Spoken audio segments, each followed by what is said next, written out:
एक मिनिटांचा उद्या आजच्या शालेय वातावरणामध्ये, शालेय जीवनामध्ये 2.5 वर्षाच्या मुलापासून प्री प्रायमरी स्टेजला जो मोबाईल दिला गेलाय प्रायमरी लेवलला, तो योग्य आहे का?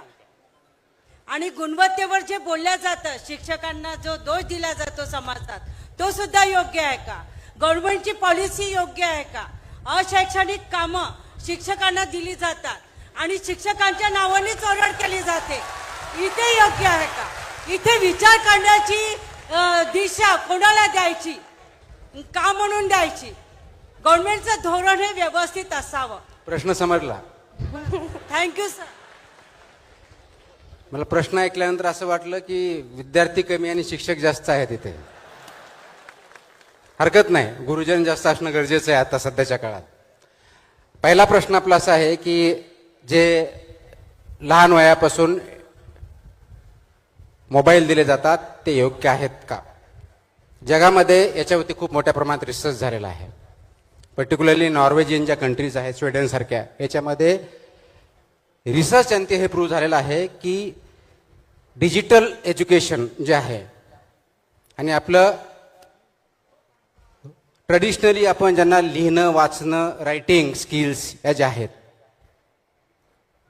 या डिजिटल एज्युकेशनपेक्षा बेटर आहेत. कारण लिहिण्याची कला किंवा रायटिंग स्किल्स, रीडिंग स्किल्स ह्या डिजिटलमुळं कमी झालेल्या आहेत. हा त्याचा संशोधनांती निष्कर्ष निघलेला आहे. म्हणून गरज कशाची आहे तर शिकवण्याची, रायटिंग स्किल डेव्हलप करण्याची, लर्निंग, रीडिंग आणि लर्निंग आउटकम आणण्याची त्यासाठी गरज आहे. त्याच्यामुळं माझं वैयक्तिक मत असं आहे की एका पर्टिक्युलर एजच्या खाली डिजिटल एज्युकेशन हे देता कामा नये. डिजिटल हे माध्यम आहे, ते साध्य होऊ शकत नाही, साधन आहे. दुसरा प्रश्न आपण विचारला की शिक्षकांना शिक्षणा व्यतिरिक्त जे कामं दिले जातात त्याच्याबद्दलचा. आता मी शासनाचा भाग आहे, परंतु शिक्षण विभागामध्ये नाही आहे. त्याच्यामुळे माझं जे काही उत्तर असेल ते वैयक्तिक स्वरूपाचे, शासनाचा याच्याशी काही संबंध नाही आहे. हे जे नॉन शैक्षणिक काम आपण म्हणतो ते कोणते आहेत? उदाहरणार्थ आपण म्हणतो की सेन्सस करायचं, निवडणूक कारनाम्यामध्ये आपण काम करायचं. हे कामं 10 वर्षापासून आलेत, 15 वर्षापासून आलेत, 20 वर्षापासून आलेत का पहिल्यापासून होते?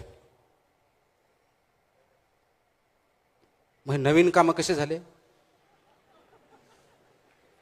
हे नवीन कामं कसे झाले? नवीन कामं नाहीत, हे पहिल्यापासूनच होते. येस, आय अंडरस्टँड की याचा परिणाम होतो.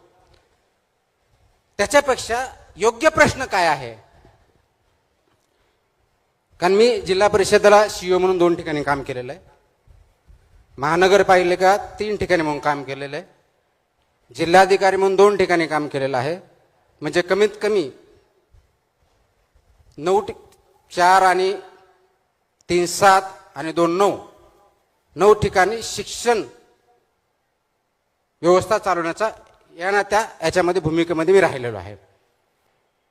मला आठवतं की मी ज्या शाळेत शिकलो, जिल्हा परिषद शाळेत होतो, त्या शाळेमध्ये तेव्हाच्या शिक्षकांचे अजूनही मला नाव आठवतात. माझ्या पुस्तकामध्ये त्याचा उल्लेख पण आहे की माझे जे प्रायमरी शिक्षक श्री लाड होते, श्री मस्के होते, या गुरुजींनी मला त्या काळात शिकवलं ज्यावेळेस पुस्तकं सुद्धा अवेलेबल नव्हते.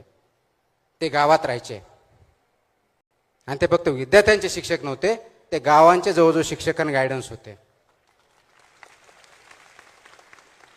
आपल्याला नॉन शैक्षणिक कामं जास्त वाटतात. आपला ज्या ठिकाणी कार्याचं स्थळ आहे त्या ठिकाणी जाण्या आणि येण्यामध्ये किती वेळ जातो? डिस्ट्रिक्टच्या हेडक्वार्टर किंवा रिजनलच्या हेडक्वार्टरमधून जाण्या येण्यामध्ये तो वेळ आपण अध्ययन आणि अध्यापनामध्ये घालतो का? विद्यार्थ्यांचा स्क्रीन टाईम बद्दल बोलतो, स्वतःच्या स्क्रीन टाईम बद्दल काय?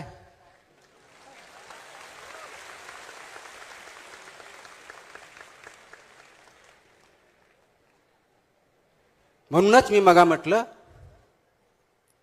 प्रवाह योग्य आहे का हा प्रश्न विचारा. दुसरा चुकतोय म्हणून मी एक चूक केली, दोन्ही चूक म्हणून एक बरोबर, असं कधीच होत नसतं. शिक्षक म्हणून तुम्ही समाजाला दिशा दाखवण्याची, समाज घडवण्याचं दायित्व तुमच्यावरती आहे. समाज म्हणून समाजाचा आहे. परंतु फक्त शिक्षकांना दोष देतात, जेवढं चुकीचं आहे तेवढंच ते बरोबर पण आहे.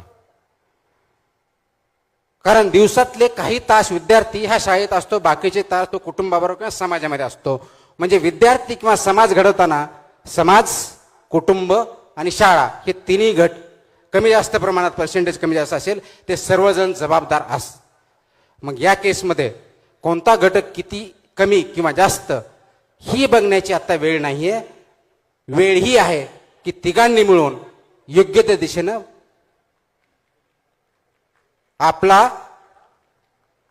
जो ओढा आहे, जो झरा आहे, जो प्रवाह आहे, तो चाललाय का चुकीच्या जनते चाललाय, याचा विचार करून योग्य ठिकाणी वळण देण्याची आणि त्याच्यावर चालण्याची गरज आहे. ती शिक्षकांनी आणि समाजाने आणि कुटुंबाने जर घेतली तर हे प्रश्न मला विचारण्याची किंवा समाजाला विचारण्याची गरजच पडणार नाही.